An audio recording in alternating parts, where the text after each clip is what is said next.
Welcome back to Power and Politics. U.S. President Joe Biden and Prime Minister Justin Trudeau speaking there ahead of their talks. Those talks continue at this hour. They're running a bit late. We are expecting remarks from each of the leaders. We'll take you there live when they happen. The border between our two countries has been closed now to non-essential travel for nearly a year. U.S. Congressman Brian Higgins says it's time to get a plan together to reopen it. He joins us now from Washington, D.C. Hi, Congressman Higgins. Good to meet you and great to have you on the program tonight.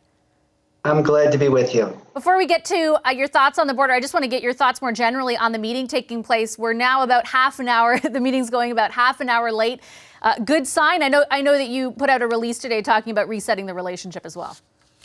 Yeah, it's very, very important. Let's just be truthful about it. The U.S.-Canadian relationship took a major hit over the past 4 years unnecessarily. And so there's that trust building process that has to begin. And that relationship was particularly bad in the last 12 months during this pandemic. I do think that Joe Biden, as our president, and your Prime Minister, Justin Trudeau, are committed to getting that relationship back together where it once was, based on mutual respect, a mutual friendship, a mutual commitment to the life quality and the economies of in my case, the province of Ontario and Western New York. You represent an area, of course, that borders, as you said, Western New York borders a key part of Ontario, a key part of Canada. You have been advocating for a while for at least a plan to reopen the border. Can you spell out for us and for our viewers what you specifically want to see? Yeah, I think that property owners could be allowed into Canada and Canadians into the United States. I think that family reunification should be allowed to occur. I think that those who are in a committed relationship should be able to reunite. I think that should be done almost immediately. I would hope that at least by Memorial Day we would see a partial opening, meaning an expansion of the category of essential traveler. And I would like to see the border open by 4th of July. I think that's doable. We now have vaccines that are being widely distributed. The president has said that he wants to get vaccinated 100 million Americans, about a third of the country, in 100 days. I think that he will far exceed that.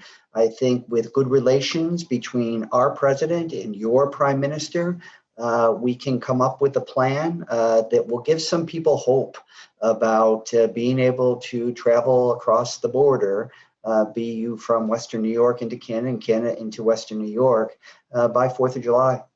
Okay, on that timeline, I have to ask you, are vaccinations, from your perspective, the key determinant? And I ask because though your country has set out that timeline, ours is about 2 months behind that. So every Canadian, the federal government is saying, will have access to a vaccine, but not by July, by the end of September. Does that create some difficulty in making the border open in any porous way? I think that's where the United States can be helpful to Canada. And I think that's what this relationship has been based on historically.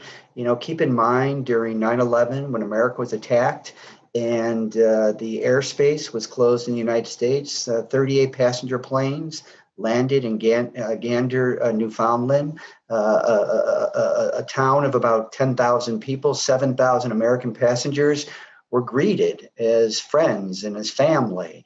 Our relationship is extraordinary. So I think that there can be a mutual agreement working with the World Health Organization to accelerate the availability and the administration and distribution of vaccines in Canada. I think where there's a will, there's a way, and these are two leaders that can get that done. Let me ask you, Congressman, to be specific on that, because there are, for example, the company Pfizer has a deal with the United States that it can't essentially use its plant in the United States to supply its vaccine to Canada until it fulfills its U.S. orders. Do you think there is a way around that? Have you had any conversations, for example, with people in the Biden administration that they are willing to supply Canada with some vaccines either before or after all Americans get their shot? Well, I think that there are, first of all, there's the Moderna and the Pfizer vaccine. There are other vaccines that are in final clinical trials. Obviously, these vaccines that are currently available were made available in record time, given the context of drug development, vaccine development. I think that when you have a country of 328 million, as we do in America, and a country of 38 million people in Canada, that there's extraordinary potential by having a constructive working relationship. Keep in mind, our president, Joe Biden, his first call to a world leader was to the Canadian Prime Minister. The second day, he issued an executive order focusing 3 of his cabinet secretaries in the area of U.S. Canadian relationships.